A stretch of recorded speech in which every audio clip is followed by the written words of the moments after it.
Different, কারণ বেশ কটা নির্বাচন আমি লড়েছি, তার মধ্যে 2024-এর লোকসভা নির্বাচনে আমরা অক্লান্ত পরিশ্রম করেছি, এবারেও করেছি, আগে পরেও করেছি, কিন্তু কোথাও গিয়ে মানুষ আমাদেরকে ভুল বুঝেছেন, আমাকেও হয়তো ভুল বুঝেছেন, বা সামগ্রিক যে রাজনৈতিক পরিস্থিতি ছিল, যে অন্ধ মোহের একটা বাতাবরণ তৈরি হয়েছিল, তার মধ্যে মানুষ ছিলেন। সেই জায়গা থেকে লোকসভা ভোটের 2024-এর রেজাল্ট ডিক্লেয়ারের পর থেকে মানুষ সেই মোহজালের ভিতর থেকে হঠাৎ করে বাস্তবের পটভূমিতে নেমে এসেছে।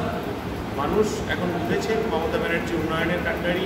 আগামী 20-25 বছর তৃণমূল কংগ্রেস সাধারণ মানুষের জন্য পশ্চিমবঙ্গে কাজ করবেন, অভিষেক ব্যানার্জি, মমতা ব্যানার্জি কাজ করবেন। সেই জায়গায় দাঁড়িয়ে এবারের ইলেকশনটার অভিজ্ঞতা একটু অন্যরকম। আমরা যথেষ্ট চেষ্টা করেছি মানুষের কাছে ডোর টু ডোর করার, মানুষের কাছে যাওয়ার, সভা সমিতি করার। আমরা স্ট্রিট কর্নারিংয়ের উপর জোর দিয়েছি। আমরা বিভিন্ন অ্যাঙ্গেল থেকে মানুষের কাছে পৌঁছেছি, বিভিন্ন সংগঠনের মানুষের কাছে পৌঁছেছি। আমরা আমাদের সর্বাত্মক প্রয়াস করেছি এবং হিংসামুক্ত,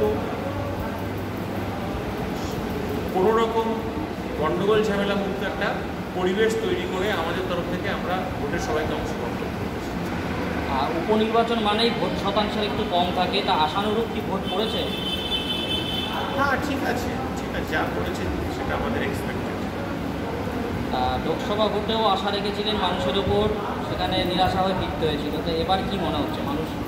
দেখুন, গণদেবতা তারাই আমাদের জেতাবেন এবং আশাবাদী যে মানুষ আমাকে ভালোবাসেন, পার্টিকে ভালোবাসেন, মমতা ব্যানার্জি, অভিষেক ব্যানার্জিকে ভালোবাসেন। যারা লোকসভাতে ভোট দিতে পারেননি, আবেগবশত, একটা ভুল ধারণাবশত, একটা ভুল রাজনৈতিক পরিবেশের মধ্যে আবিষ্ট হয়ে তারা ছিলেন, সেই জায়গায় দাঁড়িয়ে অনেকেই আমাকে ফোন করেছেন। অনেকেই যারা বাড়ি বাড়ি এসছেন, তারা সবাই বলেছেন যে বাবা, আমরা লোকসভাটা করতে পারিনি, আমরা অনুতপ্ত, আমরা এরকম একটা অপদার্থ, মেয়েবাজ, লম্পট, একটা চরিত্রহীন, যা মানুষের যে কাজ করে না, ধোঁকাবাজ একজন এমপি জগন্নাথ সরকারকে আবার জিতিয়েছি।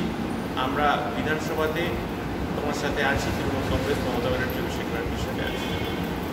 জয়ের ব্যাপারে প্রচারেও আপনি জয়ের ব্যাপারে আশাবাদী ছিলেন, এখন নির্বাচন শেষ করবে, এখন জয়ের ব্যাপারে কতটা আশাবাদীর দিকে এগোবেন? অবশ্যই ভোট হয়েছে, আমার ভালো লাগছে যে মানুষ শান্তিপূর্ণভাবে ভোট দিয়েছে, কোনো অস্থিরতা আমাদের পক্ষ থেকে তৈরি হয়নি।